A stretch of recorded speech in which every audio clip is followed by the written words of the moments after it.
Lo habíamos anunciado, es una voz súper autorizada para hablar de la ley antiterrorista, que es un tema que vuelve una vez más al tapete. Juan Pablo Hermosilla, que trabajó además en la modificación, en el proyecto de modificación del año 2014. Muchas gracias por acompañarnos, Juan Pablo, en este Nada Personal. Nada Personal. Sí, empezamos siempre esta sección. A ver, Juan Pablo, yo creo que es bueno que hablemos de lo que hay, de lo que falta, de cuáles son las posibles mejoras, pero primero hagamos una cosa, más allá de qué pienses tú respecto al tema. Hoy día, ¿cómo se define terrorismo en nuestra legislación actual? Para llevarlo concretamente al tema de hoy, es acto terrorista de acuerdo a la ley el enviar explosivos con la intencionalidad de producir temor en la población o en determinados sectores de la población, de que pueden ser objeto de algo similar, de un atentado similar. Ahora, no solo explosivos. No, puede ser un homicidio, un secuestro, Ya. distintas otras acciones, pero lo que marca la actividad terrorista es la intencionalidad, de acuerdo a la legislación actual, y es lo que hace que sea tan difícil de perseguir. Por ejemplo, en este caso, es difícil imaginar que uno puede opinar si es terrorista o no el acto, porque para eso tenemos que investigar primero saber cuál era la finalidad de que se haya mandado ese... Te voy a ir preguntando, porque esos son algunos de los reparos que se hacen justamente a la legislación, pero... Sí. Yo lo he conversado contigo, tú ya me lo has explicado, pero igual para utilidad pública creo que es importante hacer algunas precisiones. Tú dices, cualquier acto delictivo que intenta causar terror en la población es terrorismo, ese es como el margen más grueso que tenemos en la legislación. Pero requiere entonces el acto, requiere la intención de causar temor en la población. Pregunta, en la legislación actual, ¿es necesario que ese acto ponga en riesgo vidas o es necesario que atente contra algún tipo de propiedad pública o privada, o más allá de lo que provoque físicamente, con solo lograr causar temor, ya es terrorismo? No basta solo causar temor o tener la intención de causar temor. Lo que se requiere es que haya un delito previo, y ahí está enumerado en la ley, pero son básicamente delitos que ponen en peligro la vida o atentan en contra de la vida de personas. Entonces, por eso en el pero caso... también la propiedad. También la propiedad, Si pero es la propiedad... que eso causa si es que esto tiene como intención causar este temor. Claro, pero está básicamente centrado en un elemento objetivo, en este caso matar a una persona, secuestrar a una persona o mandar un artefacto explosivo hecho en la base, y lo transforma en terrorista el que la intención por la cual se manda sea atemorizar en lo grueso de esta población, a la población en general, de que pueda ser objeto de un delito similar. Vamos ahora a los reparos que se hacen a esta ley y cómo se proponía también en el 2014 modificarlo. Primer reparo que se hace es cómo se logra comprobar la intención, porque no es necesariamente causar el terror, sino que la intención de causar terror. Quiero preguntarte, ¿está bien o está mal que eso defina el terrorismo en una legislación? ¿Qué pasa en otros países también? Sí, yo creo que está mal. Yo creo, a mí me tocó el año 2014, por encargo de la presidenta Bachelet, coordinar un grupo de trabajo por muy buenos profesores de Derecho Penal y 2 profesores de Derecho Constitucional que trabajamos, y yo creo que hubo consenso que la ley actual es muy mala. Uno de los miembros de la comisión, el profesor Hernández, él ya lo venía diciendo un tiempo antes, que es prácticamente imposible llegar al estándar actual de ley. Para simplificarlo en palabras de la gente, es muy difícil lograr el estándar de prueba para acreditar el delito, porque lo que se exige, esto es decir, que esto tenía como intención causar miedo, es muy difícil como estándar de probarlo. Exactamente, y es un requisito legal. Si no concurres, no basta, por ejemplo, que haya temor. Tienes que acreditar que la intención que tuvo la persona era causar ese temor. Si tú eres terrorista, no basta con que lo que tú hiciste a mí me dio susto, sino que tú tienes que haber querido que me diera susto. Exactamente. Perfecto. Y eso es muy difícil de acreditar. ¿Y en otros países cómo se define terrorismo? Sí, en general hay 3 modelos, yo te diría, en lo grueso. Uno que busca establecer actos objetivos que cataloga terroristas. Por ejemplo, hay países que dicen, y Chile lo decía antes también, que mandar un artefacto explosivo a otra persona por definición es terrorismo. Cualquiera sea la intención que ocurra. O matar a un presidente de la República, o un atentado contra la propiedad pública de forma que ponga en peligro la vida de autoridad, es terrorismo. Sin necesidad de una intencionalidad terrorista. Se Ese es un modelo. a terrorismo. Claro, actos puros que se equiparan a terrorismo sin una finalidad especial. Segundo está este modelo, que es un modelo que ha sido muy criticado y en todas partes tiene problemas. En Chile son muy pocas las condenas por muchas las investigaciones, pero muy pocas las condenas por este delito, porque el nivel de prueba es prácticamente imposible por lo que hablamos. Entonces, segundo modelo es actos pero además una intencionalidad terrorista. Chile. Y por último tienes el modelo que fue el que recomendamos nosotros en nuestra comisión, que fue un modelo en el cual, en vez de centrarte en los actos, lo que hace es centrarte en lo grueso, en la organización criminal. Ya. Y lo que buscas es atacar las organizaciones criminales con fines terroristas que buscan como fin político desestabilizar el sistema. Ok, pero hoy te tengo una pregunta inmediata. ¿Qué pasa con los llamados lobos solitarios que son terroristas pero que actúan solos? No como parte de una organización. Chile, yo no conozco ningún caso así, pero conceptualmente pueden existir. Entonces, ¿cómo sancionarías Claro, ahí? no, ahí en el proyecto nuestro iba una norma para tapar el vacío, ¿Ya? una norma especial sobre estos personajes que actúan Atacantes por sí solos. solitarios. Perfecto, Pero entiendo. sabemos que estadísticamente no es lo relevante en Chile. En Chile lo que puede haber, por ejemplo en este caso, no sé, pero uno puede especular que aquí se trata de organizaciones anarquistas, por ejemplo, grupos de personas que están atacando el sistema legal y por eso atacan a un exministro del Interior y atacan a la policía. Ahora, para ser súper justo y que no reclamen, no estamos diciendo que anarquismo es igual a terrorismo, No, para nada.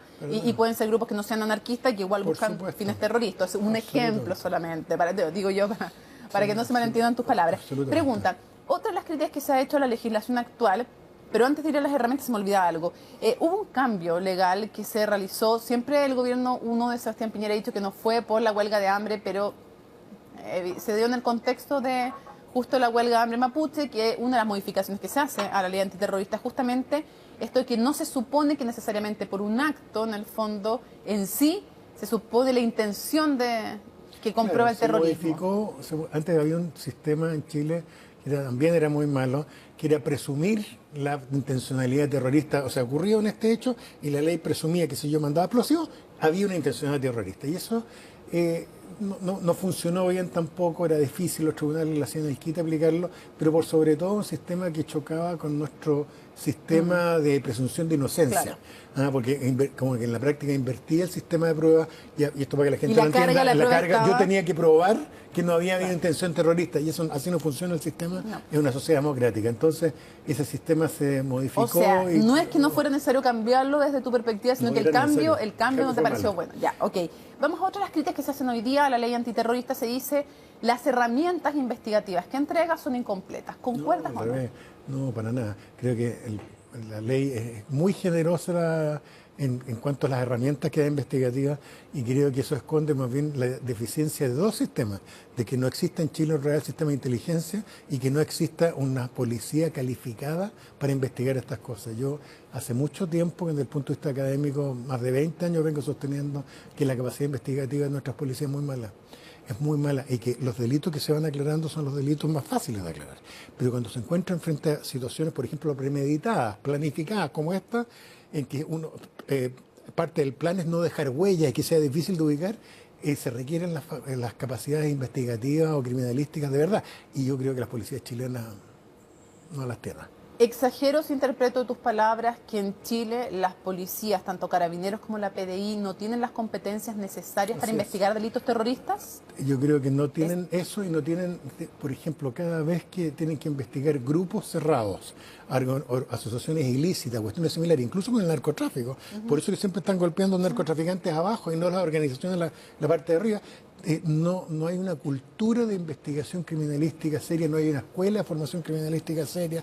Aquí esto supone un trabajo interdisciplinario, la profesionalización de las policías. En fin, yo creo que es muy pobre el rendimiento. Pero, insisto, que esto es dos sistemas muy malos que causan este resultado. Ahora, perdón, también hay deficiencias te lo pregunto, hay deficiencias también en el sistema judicial, en los jueces y también en los fiscales respecto de la investigación del terrorismo. Pueden haber, pero no veo hay un problema. Yo de verdad creo que el problema no está en nuestros jueces, y tampoco veo que esté en la fiscalía. Lo que pasa es que también cuando vimos, por ejemplo, el caso Bombas 1, también había, desde cuando se cambia un fiscal por presión, o sea, tener la posibilidad de ser presionado para cambiar un fiscal es un tema de una debilidad. Sí. O incluir pruebas que después el tribunal te dice, estas no son pruebas que tengan que ver con terrorismo. Pero es que ahí, ¿sabes lo que pasa? Yo creo que se confunde el que dan la cara a los fiscales de algo que es un mal trabajo investigativo. Los fiscales no están para andar haciendo las pesquisas en la calle. Pero tú dices qué pruebas incorporar o no. Y un póster de un grupo de rock no parece como una muy buena... No, parece una muy buena prueba de terrorismo, ¿no? Sí, me acuerdo, y fue una vergüenza eso. Pues pero, digo, y esto tiene que ver con el criterio también de quien decide preparar un juicio. Pero más bien me sonaba un fiscal desesperado desesperado que la policía no le había entregado pruebas reales y tuvo que inventar esas pruebas. Es que un fiscal que no le entregan buena evidencia no inventa pruebas, pues, Juan Pablo. Es que no es la inventa, sino que era una prueba que era irrisoria, era una prueba que no tenía peso. Pero yo creo que de verdad, y no cuesta mucho ¿Y los darse jueces cuenta. están bien preparados, los jueces, para calibrar estos procesos? Sí, yo creo que sí. Ya, entonces quiero llevarte a un tema que no quiero que se me quede en el tintero. Tema de derechos humanos. Porque aquí, espérate, cuando hablamos de las herramientas, y dejamos un poquito el tema de los derechos humanos al final, porque quiero ponerme en el papel de lo que ha dicho el gobierno. El gobierno ha dicho, se necesitan, por ejemplo, agentes encubiertos, como se tiene en la ley para investigar temas de drogas. Se necesita también otro tipo de herramientas y de recursos. ¿No es efectivo que se necesiten esas nuevas herramientas Yo creo que no en es el la tema ley central. antiterrorista? Puede ser, pero creo que no es el tema central. Ya. La mejor demostración empírica de que no es el tema central es que en materia de drogas tenemos esta herramienta y no ha disminuido el tráfico de drogas. Y justamente porque el tráfico de drogas funciona en torno a asociaciones criminales que el sistema no es capaz de enfrentar porque hay mala investigación y no hay un sistema de inteligencia que funcione. Nuestro sistema de inteligencia es como que no existe en realidad, porque no tiene facultades operativas. Y esto tiene que ver por la historia nuestra de la dictadura y el trauma que tuvimos, pero nosotros tenemos que hacer lo mismo que hizo Alemania. Alemania fue capaz, después de tener la Stasi, después de tener la Gestapo en la época de los nazis, de construir un sistema de inteligencia democrático, sujeto a controles y eficiente. Pero una sociedad compleja como las sociedades modernas no puede subsistir en democracia sin un sistema de inteligencia operativo. ¿Cómo calificarías la calidad del sistema de inteligencia chileno? Ceros, de 0 a 10, cero. No, es un sistema inoperante. Gran parte de estos eventos son eventos que debieran ser justamente filtrados, determinados y previstos por el sistema de inteligencia en cualquier país del mundo. Y el nuestro. O sea, no creo que hayan dos opiniones. ¿Qué instituciones son las que están funcionando más mal dentro del sistema de inteligencia? Por ejemplo, te pongo la ANI sobre la mesa. La ANI yo creo que no existe. O sea, la ANI es un organismo que procesa información, pero si no tiene facultades operativas y no tiene recursos y no tiene además un buen control y asesoramiento como el que hace el Senado norteamericano desde el punto de vista político a las autoridades del sistema de inteligencia norteamericano, tú no tienes ninguna posibilidad de desarrollar. Por ejemplo, debiera haber en estos momentos un sistema de inteligencia que ya individualizara a las personas. A mí me parece que es inaceptable lo que le pasó a Oscar Landerreche. Es inaceptable que haya pasado todo este tiempo, y no estoy pensando en los fiscales, estoy pensando en el Estado chileno, y que a esa persona todavía no le dé explicaciones de quién le Ojo, mandó. esta es una visión súper crítica, nos lo decía ayer, de la función también del fiscal, de cómo se comportó ese día y después. Pero en fin, Puede ser. Yo una creo que sí pregunta... tienen razón los fiscales de las cosas. Tengo dos preguntas finales. ¿Qué te dice que pueda entrar un paquete explosivo a una comisaría? Creo que habla por sí mismo. Yo creo que esto es importante ¿En qué que la sentido? persona común y corriente se imagine. O sea, si los policías no son capaces de garantizar su propia seguridad al interior, porque bastaba, usted entenderá, que tengan un sistema de registro previo y cualquier cosa menos recibir un paquete y llegar y meterlos al interior justamente para lograr que explote, muestra que nuestras policías tienen una función ciudadana muy buena, la función de apoyo, no solo las catástrofes, cuando tienen que ayudar a un vecino con problemas, esa función de apoyo a la sociedad civil es muy buena. La función criminalística es muy mala en las dos policías. Entonces creo que eso es un reflejo de lo mismo. El tema de derechos humanos no quiero dejarlo, no quiero obviarlo. Tú dices, claro, hay traumas con la inteligencia Sí. que debiéramos superar, que vienen de la Así es. dictadura, pero resulta que hoy día, por ejemplo, no hoy día, pero ayer tuvimos un caso de una comisaría donde por años se denuncia, parte de la Fiscalía, a premios ilegítimos. O sea, por años y en un mismo lugar. ¿Qué pasó ahí con los controles? Entonces también, no sé si parecen del todo injustificados los temores. O sea, también hay cosas que tenemos que probablemente reformar a nivel de control. Y por otro lado, te lo junto eso con otras las críticas. Siempre el gobierno ha dicho que la crítica que se hace a la ley antiterrorista tiene que ver con mayores herramientas, mayores facultades, y hay reparos de organismos internacionales que no es efectivo que hayan sido subsanados porque han seguido estando en el tapete a nivel de Corte Interamericana, o sea, de Comisión Interamericana de Derechos Humanos, a nivel también de organismos, de otro tipo de organismos internacionales, que tiene que ver con reparos en el ámbito de los derechos humanos. Y es súper impopular decirlo, Juan Pablo, pero tenemos también ahí un problema en la ley antiterrorista, a menos a la luz de organismos internacionales. La gente dice, bueno, son terroristas, no Sí, pero importa, tiene que toda la combaten razón, con todo. por supuesto. Ahí hay un problema. ¿Y cuál es fundamentalmente el problema de la ley antiterrorista? El problema, para que la ley lo entienda, desde que surge el concepto de terrorismo, sobre todo a partir de los años 70, empieza a surgir esta tensión entre, para proteger y darle seguridad a la población, no violar los derechos humanos del Estado, ¿no es cierto?, mientras investiga. Por eso los grupos GAL en España y numerosos otros ejemplos. En Colombia, la situación en Brasil de los escuadrones de la muerte, en fin. En Chile esa tensión va a estar, y yo creo que podemos mascar chicle y cruzar la calle al mismo tiempo. Nosotros tenemos que, yo creo que crear un sistema de inteligencia, tenemos que revisar las facultades, si es necesario dar facultades, más facultades hay que darlas, pero siempre con un control civil muy importante sobre la actividad de inteligencia y la actividad policial. ¿Pero cuál es Y el al problema en mismo derechos tiempo, humanos de esta ley? esta ley, el problema de derechos humanos más bien va por otro lado, que es la aplicación, a la cual yo siempre me he opuesto, la aplicación del sistema antiterrorista a las reivindicaciones territoriales violentas por parte de pueblos indígenas. Ahí ha habido informes desde las Naciones Unidas criticando el tratamiento que se le ha dado y de hecho la misma Corte Interamericana, claro, pero además las herramientas excesivas. Pero en lo concreto, en mi opinión, en la 9ª región hay mucha violencia, hay un problema de paz social gravemente dañada, pero no hay terrorismo. Esa es mi opinión y de hecho no fue unánime. ¿Nada de lo que ocurrió en la región de la Araucanía es terrorismo para tu y eso gusto? es lo mismo que ha dicho las Naciones Unidas y es lo mismo que ha dicho al final el Sistema Interamericano de Derechos Humanos. En la Araucanía... Luxinger no buscó causar temor. No, yo creo que en ese caso está más o menos claro. De hecho, no fueron condenados por delito terrorista las personas que han sido condenadas. Creo que es un acto gravísimo, creo que es un acto inaceptable. Creo que está bien que se sancione a las personas y si hay otros partícipes hay que buscarlo y sancionarlo, pero no es un delito terrorista. Y creo que además el Estado, si quiere resolver el tema en la Araucanía, tiene que enfrentar las causas. Pero no puede llegar y catalogar de terroristas a quienes buscan, ¿no es cierto?, la reivindicaciones étnicas y en particular la recuperación de tierra. Ese fue el tema fundamental de derechos humanos. Pero siempre está el tema general de que el Estado tiende, con la excusa de proteger a la gente frente al terrorismo, de torturar gente, de allanar casas ilegales, interceptar comunicaciones ilegalmente, afectar derechos humanos.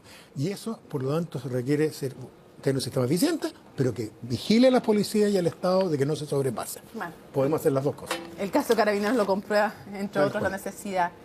Nada personal, muchísimas gracias Juan Pablo por haber venido. Interesante la reflexión, porque claramente no basta con solo solucionar el tema de la identidad terrorista. Es mucho más